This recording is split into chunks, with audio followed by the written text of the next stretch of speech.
passengers transported by Nigeria's largest airline, Air Peace, were turned back by It authorities. is really, it is really bad because the way we treat ourselves,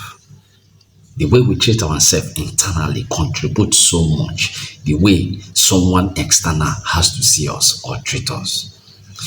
Because the leaders are not doing well. That's why other countries cannot be able to see value in you. They say, let me tell you something. Any day African leaders wake up, other countries will not. Most of all these countries, like Africans, most of the countries in Africa are more bigger than them. Resources, everything. It's just because of the management. But there is something about this, my brothers who are doing this analysis, said so much. I want you to listen to it, watch it to the end. Share it. If you have not followed me before, this is an opportunity for you to follow me. Touch the like button. Subscribe. Let's go there. World-renowned archaeologist Zawi Hawaz, and he has made a lot of discoveries, and he gave me some secrets. That interview, I'll be bringing that by tomorrow. But I'd love for us to quickly touch on some stories that are making rounds in Nigeria, because I see that we do not have a lot of time.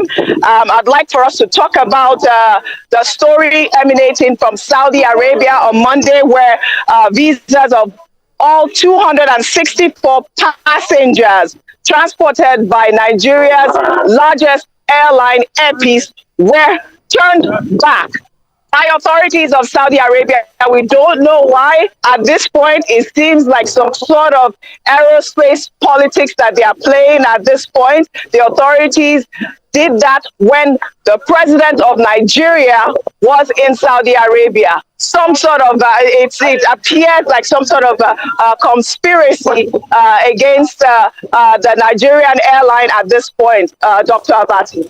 Well, I mean, we mentioned this earlier, that it is very embarrassing that the Saudi authorities would treat a Nigerian airline in this manner at a time when the president of Nigeria is there and businessmen from Nigeria are in Saudi Arabia, and they're having discussions about how to promote trade and investment cooperation between both countries. And I said that, look, this is disrespectful, and that the Nigerian authorities should take the matter seriously. Because as it turned out of the 264 passengers, when the Nigerian embassy in Saudi Arabia intervened, the Saudi authorities now said, okay, about 177 people should be sent back to Nigeria. The remaining should be allowed to get into Saudi Arabia. When originally they had visas and boarding checks confirmed that those visas were valid and that the airline had not done anything out of place, the airline had followed procedure. So this looks like unfair practice on the part of the Saudi authorities. And given that Nigeria and Saudi Arabia has what we call the bilateral air services agreement, BASA, well, the big thing there is reciprocity. When Saudi airline is also flying to Nigeria, they should be sent back immediately, because international relations is based on mutual respect, equality. And the Ministry of Foreign Affairs of Nigeria said they are investigating. They should not just investigate. They should summon the Saudi ambassador to Nigeria to come and offer an explanation. And beyond that, our airlines in Nigeria that fly the international route, they need the support of the Nigerian government. They should be made flag carriers, so that when they fly, they are representing Nigeria, and they will be given better courtesies and respect. But I think it's so embarrassing that our president is there and this has happened.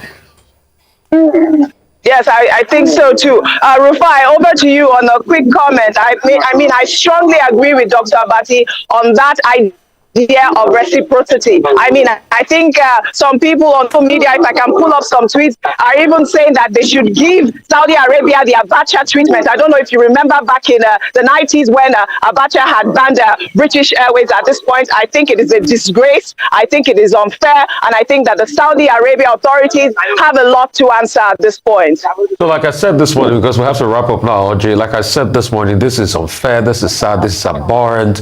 And it's also a very sad one, owing to the fact that our president is there and we're talking to the Saudi authorities about business and trade ties and all of that. And it's just sad because Air Peace is doing well. Air Peace is getting a very good load of passengers into Saudi Arabia, and probably that's why this politics is happening. But most importantly, it's a clarion call for us as Nigerians to also look inward. The way we treat ourselves internally will determine how other nations treat us. And that's why we keep telling our leaders, fix this country, make it right. If you make it right to an enviable standard, Saudi Arabia too will not treat us this way. But I totally condemn what Saudi has done to us. And we should, I call for reciprocity as regards all of this action. But I know we have to go now. Doctor, wrap it up. Well, thank you very much, Janika. Reciprocity at this point. Well, be bringing you all my interview with Zawi Hawass. Like I said, we had it at the Great Sphinx. I was in awe. Egypt is beautiful, and I cannot wait to share my experience further. Well, that's all I have for you guys today on What's Trending. I guess I'll see you all